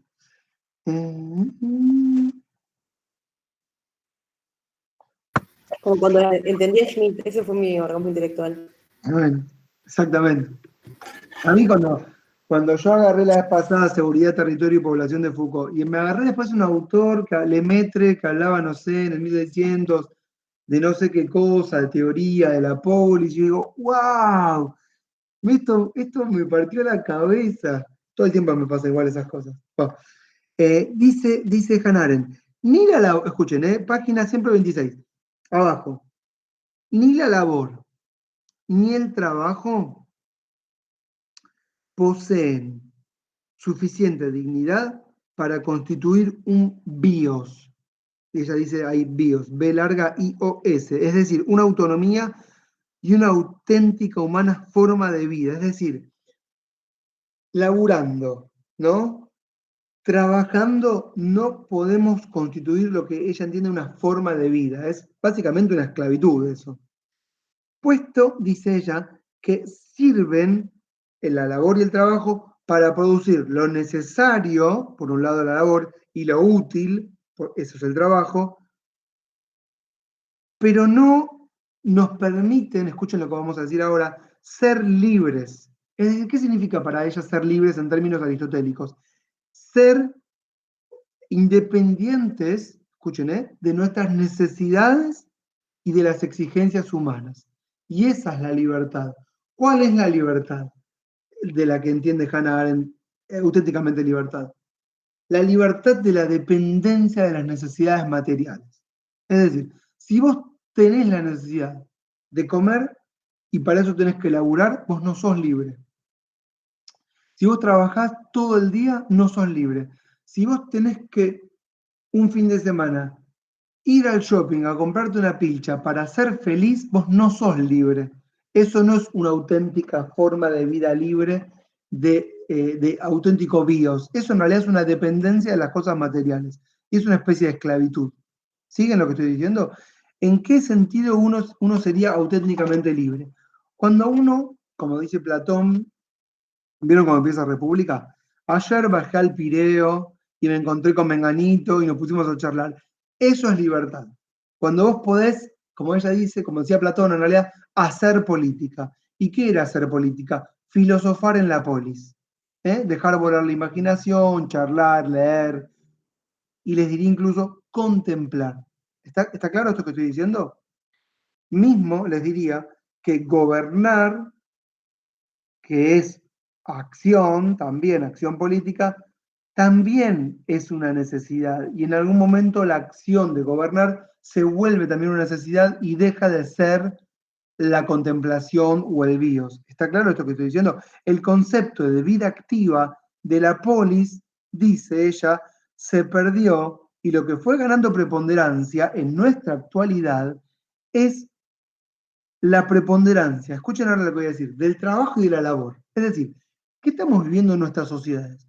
Una preponderancia, una importancia mayor del trabajo y de la labor por sobre una vida contemplativa. Es decir, ¿quién es exitoso hoy en el mundo? Un tipo que labura y gana guita y se la pasa laburando. Y ese es el sentido del éxito, ¿no? Sí, aquí, sobre todo en Estados Unidos es muy normal. ¿Cómo estás? Bueno, gano 1.000 al año, 1.000.000. Ah, estás muy bien. Pero no te pregunto, a mi cuñado, por ejemplo, que es norteamericano, siempre lo cuento, yo se lo digo, porque él sufre mucho de esto, porque no le va bien económicamente, entonces sufre de que su vida es mala, porque como su vida económica no es exitosa, él no es feliz. Y yo le digo, pero escuchame una cosa, tenés 4 hijos maravillosos, y está bien, es cierto, tengo 4 sobrinos, es cierto que no les podés dar tal vez siempre lo mejor, pero has creado 4 seres maravillosos, que tienen una vida hermosa, que piensan, diste al nacimiento algo nuevo, nunca se lo dije así, pero más o menos. No le dije, porque esto lo digo con Ana Arendt, diste nacimiento algo nuevo. Y vos le digo, pero yo le digo así, vos no podés medir el éxito en función de cuánto ganás. Hay gente que te dice, che, ¿cómo estás? Y está esperando que vos le mandes tu Excel con tu resumen de gastos y con cuánto ganaste en el mes, o cuán exitoso sos, o si tenés 3 autos, o una casa, o cómo hiciste.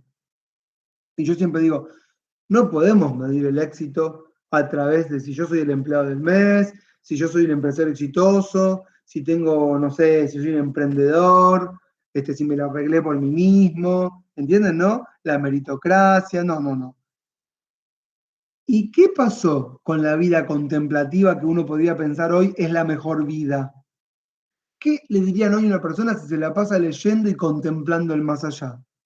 Le dirían que es un vago de mierda, que se vaya a trabajar. ¿No es cierto? Y uno diría, pero esa es la mejor vida que te podés dar, me la paso leyendo, mira, ahí está el boludo, se la pasa leyendo, no sé para qué lee tanto, no sé, no puede conectar con el mundo. Le digo, claro, porque yo no conecto con el mundo, porque el mundo es el mundo de los objetos, de los bienes materiales, y mi mundo es el mundo de la contemplación. Esto incluso les pasa cuando les, perdón, no sé qué ibas a decir, Rafa, pero les pasa cuando dicen, ¿por qué estudias ciencia política? Sí. ¿Cómo? Claro, iba a hacer esa comparación, que, no sé, yo tengo una amiga que, por ejemplo, estudia administración y es como que no tengo tema de conversación, por ejemplo, porque todo lo que yo digo a ella le dice que lo banque, y a mí me pasa lo mismo con ella. Exactamente, además porque vos seguramente te pasa que todo lo que ellas dicen de manera personal, vos como siempre sabemos, lo personal es político, ¿vieron? Entonces, cualquier cosa que le analizás, todo lo llevas para el lado de la política, o para el lado de la filosofía, o para el lado de la teoría. ¿Y qué nos pasa a nosotros como seres? Que no podemos dejar de pensar. Estamos todo el día pensando, reflexionando, leyendo. ¿Y qué nos dicen cuando decimos, ¿y para qué estudias eso? Porque me gusta reflexionar. Porque yo soy el que piensa a los demás, yo te pienso. Así le tienen que decir. Vos le decís a tu amiga, yo te pienso, yo te No, de hablo. hecho, a veces es que censuran directamente, o sea, no se puede hablar de política, no se puede pensar, básicamente. Exactamente, no te dejan pensar. Y vos lo que tenés que decir es, yo los pienso ustedes, yo no soy un sujeto hablado y ustedes son sujetos hablados. Y entonces, lamentablemente, lo que nos fue pasando en nuestra, digamos, mundanidad es que la labor y el trabajo y la acción en términos de gobernar se han elevado al rango de la actividad por excelencia. Y la verdadera actividad contemplativa, el bios, la teoría, ha quedado relegado en segundo plano. La vida contemplativa como que no vale para nada. Bueno, y esa en realidad es la condición humana por excelencia, ¿no? La pluralidad del pensamiento. Bueno, eso es lo que nos va dejando Hannah Arendt acá con su reflexión. A la acción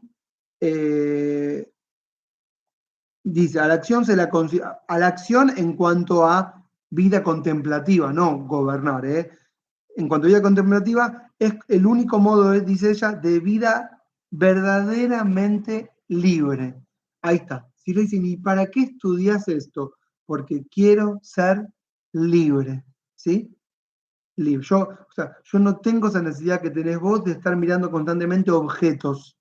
No necesito. Listo. Y después, bueno, en un momento dice, la acción política como gobernar pasó a ser una necesidad.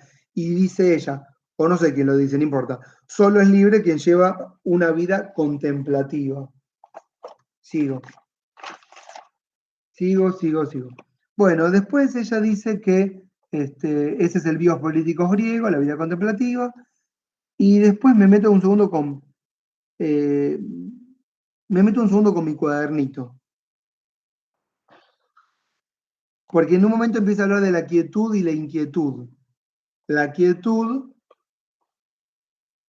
es, dice ella, el momento, dice, ¿cuál es la diferencia entre la quietud y la inquietud? Y dice ella, la quietud es el momento de la contemplación. ¿Por qué? Porque dice ella, ¿cómo reaccionamos ante la verdad? Dice Hannah Arendt. Bueno, ante la verdad reaccionamos con una especie de quietud, como quien se queda pasmado ante lo, ¿cómo podemos decirlo? Ante la revelación, esa es la palabra. ¿Vieron cuando una especie de revelación? Y de hecho, me salté un tema, ¿saben? ¿Qué es la relación con el cristianismo? Me la pasé toda, esperen, me la recontrasalteé. Era un párrafo nada más igual. En un momento dice Hannah Arendt que con el advenimiento del cristianismo, estamos hablando de, no sé, no importa, del cristianismo, ¿qué año? Desde Roma, todo el periodo romano, previo, y la persecución, bueno, no importa, en el momento que Jesús, qué pelotudo, año cero, ahí está. Ella dice que a partir de que aparece el cristianismo, nadie quiere ocuparse de la cosa pública. Esto me pareció súper interesante. Es decir, ella relaciona el momento de aparición del cristianismo como el momento en donde toda la sociedad, esto me pareció, la verdad, fabuloso, toda la sociedad de la época, esa época occidental, o bueno, no sé si era Oriente en realidad, no quería ocuparse de la cosa pública y quería llevar adelante también una vida contemplativa. Es decir, todos teníamos ganas de llegar a Dios y de llegar a la revelación. Y podemos entender, si quieren, al cristianismo no como un dogmatismo como lo que fue después, sino como la acción humana de la contemplación, de la revelación. Es decir, ¿qué querían los cristianos en la época, digamos, digamos, de crecimiento del cada vez más cristianismo? Lo que querían, lo que todos querían, era también llevar una vida contemplativa y de llegar a Dios y no tener que ocuparse de las cosas mundanas y del trabajo en la tierra. Que después devino en dogmatismo, eso es otra cosa.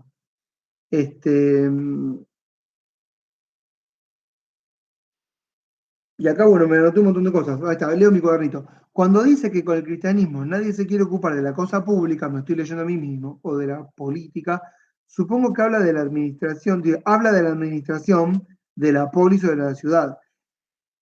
En el sentido de la actividad política, de que la actividad política está asociada al trabajo o a la labor. Y es una carga de la cual nadie se quiere ocupar.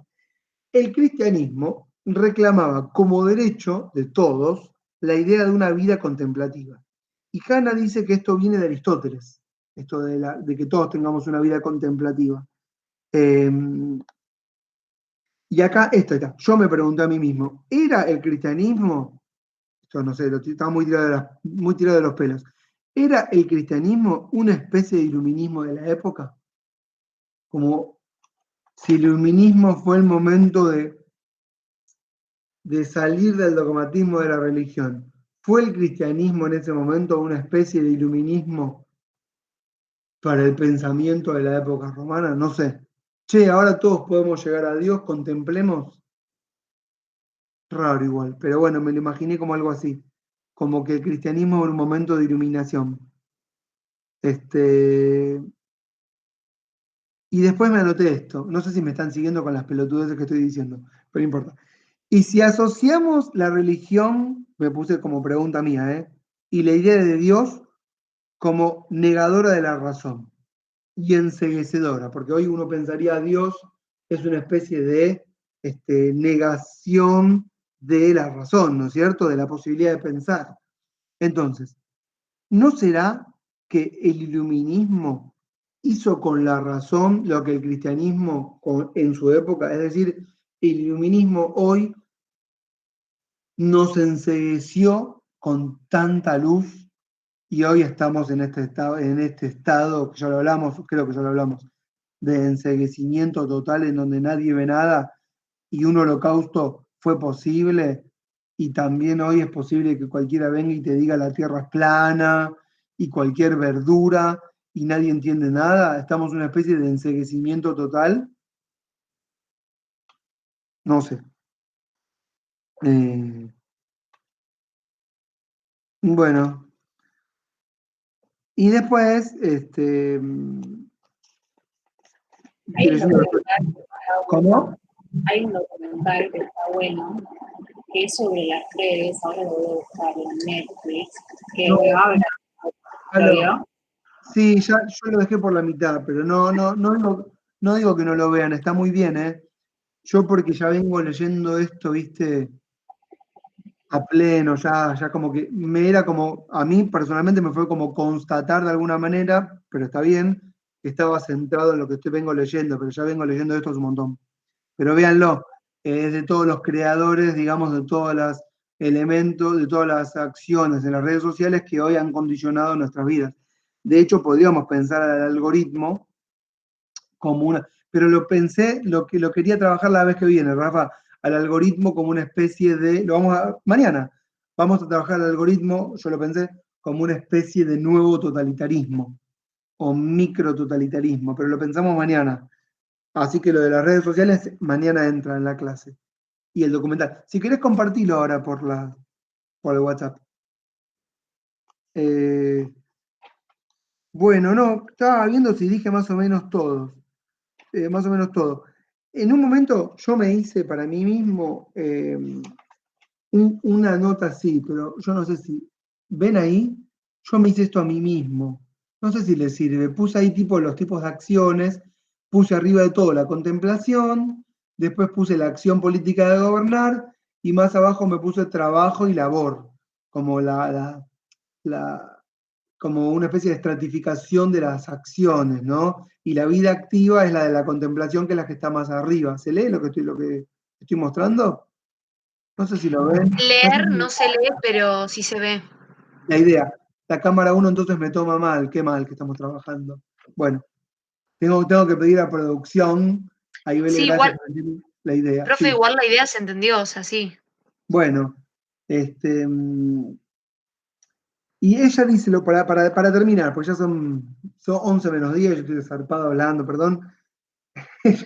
Ella dice que Marx y Nietzsche invirtieron directamente el orden tradicional de acción-contemplación. ¿Por qué? Porque Hannah Arendt dice que la contemplación es el momento más elevado. Y ella dice que Marx, por ejemplo, ha llevado a la acción como el momento más importante, y la acción como la especie de la acción revolucionaria, ¿no? Digamos, él dice, Marx, la historia de la humanidad es la historia de la lucha de clases, si nos convoca la acción en ese sentido, y han invertido, y digamos, el arte de gobernar está llevado al extremo de decir, esta es la acción más importante. Después, ¿por qué lo dice de Nietzsche? Honestamente yo no lo entiendo. Y como Javier se fue, no se lo podemos preguntar. Así que tal vez se lo pregunte mañana. Pero bueno, ella dice que la contemplación es el momento, digamos, más trascendental. Y Y después, por último, para terminar, les leo 2 cosas y terminamos, ¿sí? Y les digo cómo vamos mañana. Porque la contemplación, dice Hannah Arendt, es superior al resto de las actividades. Una boludez voy a decir, no es importante, pero me gustó. Dice, porque apreciar el cosmos es, porque apreciar el cosmos, dice, es el movimiento más perfecto que existe sin la interferencia del hombre. Y dice, cuando nos quedamos quietos contemplando el cosmos, es el momento, digamos, de la mayor contemplación y de la mayor quietud. Y eso es un momento perfecto. Y uno, no sé si a ustedes les gusta, pero a mí todo lo que tenga que ver con las estrellas me fascina. Siempre me fascina. Sigo uno que en Twitter que está todo el día hablando del cosmos, y hoy habló de Plutón, y del cinturón de no sé qué, de estrellas de no sé dónde, y todo eso realmente me apasiona. Y además me apasiona porque tiene que ver con algo que es totalmente inalcanzable. Y ella dice, esto es el momento de la mayor quietud y la mayor contemplación, y es lo mejor que nos puede pasar. Y dice ahí que cuando hacemos eso, es cuando estamos en el perfecto estado de descanso. Que no es estar tirado en una reposera como Macri, pensando qué negocio vas a hacer, sino que es realmente estar tirado en una reposera analizando el cosmos.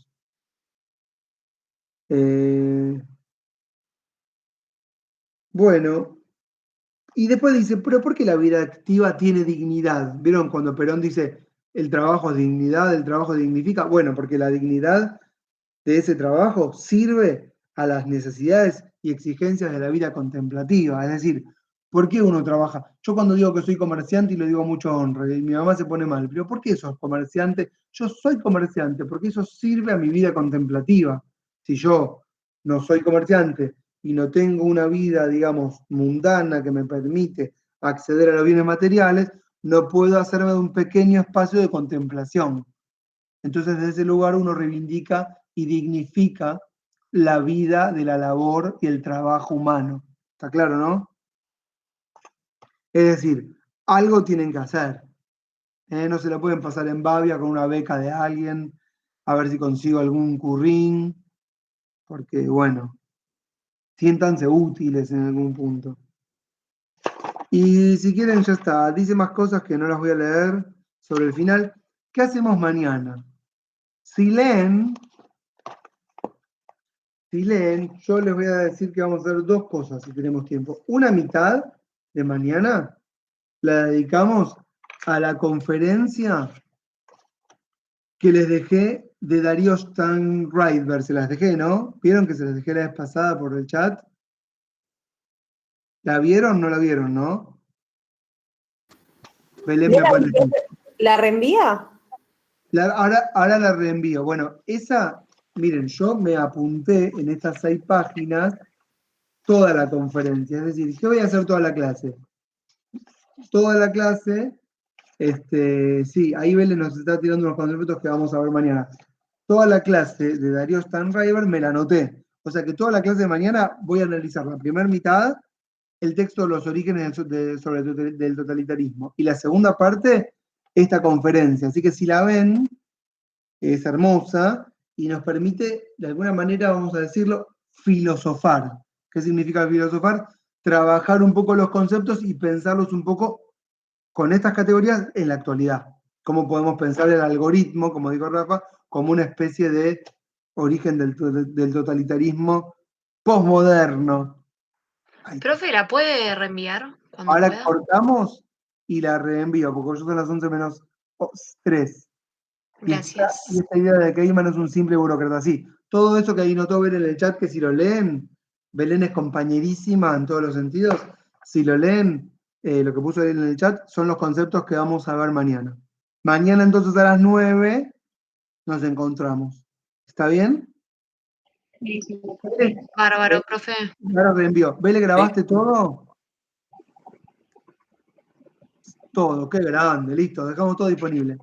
Bueno, chiquis, nos vemos mañana. Dale, profe, nos vemos.